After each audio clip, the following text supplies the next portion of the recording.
ফেব্রুয়ারিতে নির্বাচন হবে বলে আবারও বলেছেন। তো এরপরেও কি আর কোনো সংশয়ের সুযোগ আছে যে ফেব্রুয়ারিতে নির্বাচন হচ্ছে? নির্বাচনটা না হওয়া পর্যন্ত সংশয় তো আছেই। কোনো কিছুই নিশ্চিত না, কোনো কিছুই অপরিহার্য না, বা কোনো কিছুই শাশ্বত না। সব কিছুরই পরিবর্তন আছে, মানুষের জীবন বলেন বা রাজনীতি বলেন, যাই বলেন। সেই জন্য অনিশ্চয়তা, শঙ্কা সবসময়ই আছে। তবে আমি মনে করছি যে অনিশ্চয়তা কেটে যাচ্ছে, দিন যত যাচ্ছে অনিশ্চয়তা কেটে যাচ্ছে। সরকারের দৃঢ়তা দেখছি, এবং রাজনৈতিক শক্তিগুলোর মধ্যে যে বিভাজন বা অনৈক্য ছিল সেই বিষয়গুলো ক্রমেই স্পষ্ট হচ্ছে, যেগুলো মানে পুরোটা সমস্ত মিন করে সবাই করছে না। এটা প্রত্যেকেই তার অধিকার প্রতিষ্ঠার জন্য যতটুকু সরকারকে চাপ দেওয়া যায়, রাজনৈতিক দল একে অপরকে চাপ দেওয়া যায়, সেই কৌশল হিসেবে এটা হচ্ছে। এবং জামাত ইসলামের আবদুল্লাহ তাহের, যিনি সেকেন্ড ম্যান নায়েব আমির, ওনার বক্তব্য আমি শুনলাম যে নির্বাচন ফেব্রুয়ারিতে হবে, সেই বিষয়ে উনি আস্থাশীল। এবং আমি বিশ্বাস করি যে খুব দ্রুততম সময়ে এই যে যতটুকু শঙ্কা আছে এটা কেটে যাবে। নির্বাচনটা হতে হবে ফেব্রুয়ারিতে, এবং নির্বাচনটা যদি না হয়, ধরেন এই ফ্যাসিবাদ বিরোধী শক্তি যারাই আছে বা দেশের মানুষ যারা আওয়ামী লীগের অত্যাচারে অতিষ্ঠ ছিল দীর্ঘদিন, প্রত্যেকেই চায় নির্বাচনটা হোক। হ্যাঁ, প্রত্যেকে, শুধুমাত্র আমাদের শত্রু যারা ফ্যাসিবাদী পতিত শক্তি এবং আমাদের প্রতিবেশী যে অক্ষ শক্তি, তারাই বাংলাদেশকে অস্থিতিশীল করা, নির্বাচন ভণ্ডুল করা, ব্যর্থ রাষ্ট্র করা এবং সামাজিক, রাজনৈতিক, ধর্মীয় উন্মাদনা তৈরি করে আন্তর্জাতিক পরিমণ্ডলে একটা মেসেজ দিতে চায় বা আনস্টেবল করতে চায় বাংলাদেশকে তারা। তবে আমি বললেই নির্বাচন হয়ে যাবে বা কনফার্ম হবে সেটাও যেমন না, আবার নির্বাচন যে হবে না, সেই নির্বাচন না হলে বাংলাদেশে একটা বড় বিপদে পড়ে যাবে বলে আমরা মনে করছি। নির্বাচন হবার পরে একটা ট্রানজিশন যদি হয়, রাজনৈতিক সরকার আসলে অবশ্যই বাংলাদেশের স্থিতিশীলতা এবং বর্তমানে যে ধরনের শঙ্কা, বর্তমানে যে ধরনের অস্থিরতা, যে ধরনের ল অ্যান্ড অর্ডার যাবতীয় যা কিছু আছে, সেগুলো একটা স্থিতিশীল পর্যায়ে আসবে এটা আমরা বিশ্বাস করি। জি, অনেক ধন্যবাদ। আবু হেনা রাজ্জাক, আপনি কি মনে করেন?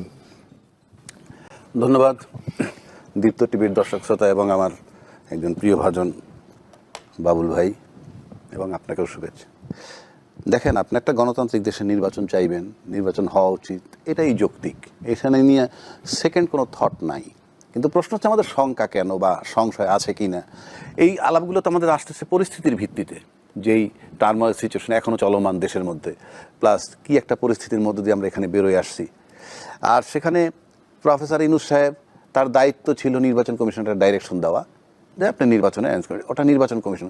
আমি মনে করি ইউনূস সাহেবের আর কোনো রোল নাই এখন, ওই যতই বলুক ওনার কোনো রোল নাই, নির্বাচন কমিশন করবে। সংশয়টা কোথায়? সংশয়টা হইল যে আমরা টকশোতে অনেক সময় দেখি যে পতিত সরকার যারা, তাদের কিছু লোক পলাতক হয়েছে, কিন্তু অনেক ফলোয়ার্স আছে, অন্তত 1 কোটি ফলোয়ার্স এখনও আছে বাংলাদেশে, এরকম কথা বলে থাকতে পারে, সেটা আমার চ্যালেঞ্জ নাই।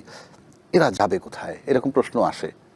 কিন্তু আমি মনে করি যে এরকম একটা টার্মোয়াল সিচুয়েশনের উপর এই ভাবনাটা আমার কাছে ঠিক গ্রহণযোগ্য মনে হয় না। কারণ এমন একটা বিপ্লব হয়েছে, কত মায়ের বুক খালি হয়েছে, 1400 হত্যা হয়েছে, তারপরে আপনি এই থটটা মাথায় রাখতে পারেন, কিন্তু এটা প্রকাশ করলে মনে হয় যে একটা শ্রেণী মানে খুব এই টেলিভিশনে আইসা এখন জুলাই চেতনার বিরুদ্ধে কথা বলে। কারণ আপনি তার ভোটারগুলা যাবে কোথায়, এই চিন্তাটা করাই কিন্তু জুলাই বিরোধী চেতনা। 1, 2 নম্বর হচ্ছে লাভ কার নির্বাচন হলে, লাভ নয় কার, সেটাও দেখতে হবে। আচ্ছা, লাভ কার? এটা ন্যাচারালি বোঝা যায় যে নির্বাচন করলে যারা বিজয়ী হবে তারা এই চিন্তা করবেই, সুতরাং লাভ তাদের আছে।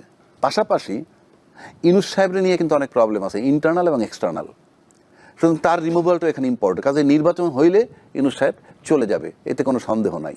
সুতরাং নির্বাচন হলে যারা ক্ষমতা আসবে, নির্বাচনটার ব্যাপারে তারা লাভের চিন্তা করবে, তাদের লাভ বেশি। আর নির্বাচন না হয়ে যদি ইউনূস সাহেব চলে যায়, মানে ইউনূস সাহেব চলে যাবে কোনো সন্দেহ নাই, তাহলে কি হবে? তাহলে কিন্তু যারা নির্বাচন হইলে পরে লাভবান হইতো, সেক্ষেত্রে তাদের জন্য একটা বিরাট লোকসান। কারণ ব্যক্তিগতভাবে আমার দেখা এক্সপেরিয়েন্স, স্টেজের ডায়লগ একটা, ইনডোরে জাস্ট রিভার্স। স্টেজে কি বলে, ব্যক্তির চেয়ে পরিবার বড়, পরিবারের চেয়ে দল বড়, দলের চেয়ে দেশ বড়। ইন্টারনালি দেশের চেয়ে দল বড়, দলের চেয়ে পরিবার বড়, পরিবারের চেয়ে ব্যক্তি বড়। এটা ইন্টারনাল, কেউ চ্যালেঞ্জ করলে করতে পারে, কেন এটা আপনিও বুঝেন, বাবুল ভাইও বুঝে, আমিও বুঝি। এখন এই যে ফেসিবাদ বিরোধী শক্তি এখন কিন্তু ক্ষমতায় নাই, যে কথাটা বাবুল ভাই বলল যে ফেসিবাদ বিরোধী শক্তি যাতে আর না আসতে পারে সেজন্য, ফেসিবাদ বিরোধী শক্তি তো আসেই এখন ক্ষমতায়। উনি তো প্রতিটা অপারেশন পর দেখা যাচ্ছে বৃদ্ধ লোক, একটা মহিলা, একটা শিশু মারা গেছে, যেখানে র্যাপ ট্যাপ সব ঘিরে একটা নাটক চলমান ছিল। এগুলো আমাদের জন্য এই মুহূর্তে খুব খুব লাভজনক একটা ব্যাপার। ঘর থেকে একটা ছেলে বের হয়ে গেলেই ইয়াবার নামে গ্রেপ্তার হবে না, জঙ্গি নামে গ্রেপ্তার হবে, এই টেনশনগুলো আমাদের নাই। এর মানে এই না যে নির্বাচিত সরকার আসলে এটা হবে, সেটা আমি বলছি না, মানে ফেসিবাদ কথাটা আমি বললাম।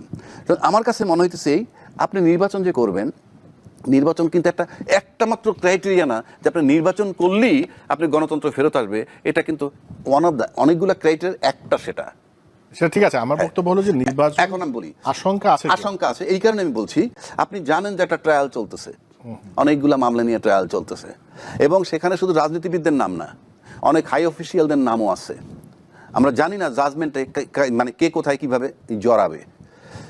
সুতরাং আমার কাছে মনে হয় যে পতিত শক্তি, সেই পতিত শক্তি কিন্তু নির্বাচনের তফসিলটা দেওয়ার পর আমার ব্যক্তিগতভাবে সন্দেহ আছে তারা চাইবে না এই বিচারটা হোক। আর নির্বাচনের কথা যেটা বাবুল ভাই বলল, আপনি স্মুথলি ফেব্রুয়ারি পর্যন্ত যাইতে পারেন, ফেব্রুয়ারি পর্যন্ত যাইতে পারলে ডিসেম্বরে তফসিল আসবে, তাতে কিন্তু অক্টোবর না হোক নভেম্বরে জাজমেন্ট আসবে বলে আমরা যেটা আলামত টের পাই, কারণ আমাদের তো এক্সপিরিয়েন্স আছে মামলাটা কোন স্টেজে কীভাবে যাইতেছে। সুতরাং কিছু আছে তাদের কিন্তু মারাত্মক মাথা ব্যথার ব্যাপার। সুতরাং ওই জাজমেন্ট মানে ওই মামলার রায়টা একটা বিরাট ফ্যাক্টর, এবং সেটা হতে পারে একটা টার্মোয়েল সিচুয়েশন, একটা টার্নিং পয়েন্টের জায়গা। ওটা যদি পার করতে পারে, এই জাজমেন্টের পর্বটা যদি পার করতে পারে, তাইলে নির্বাচন নিয়ে শঙ্কা থাকবে না।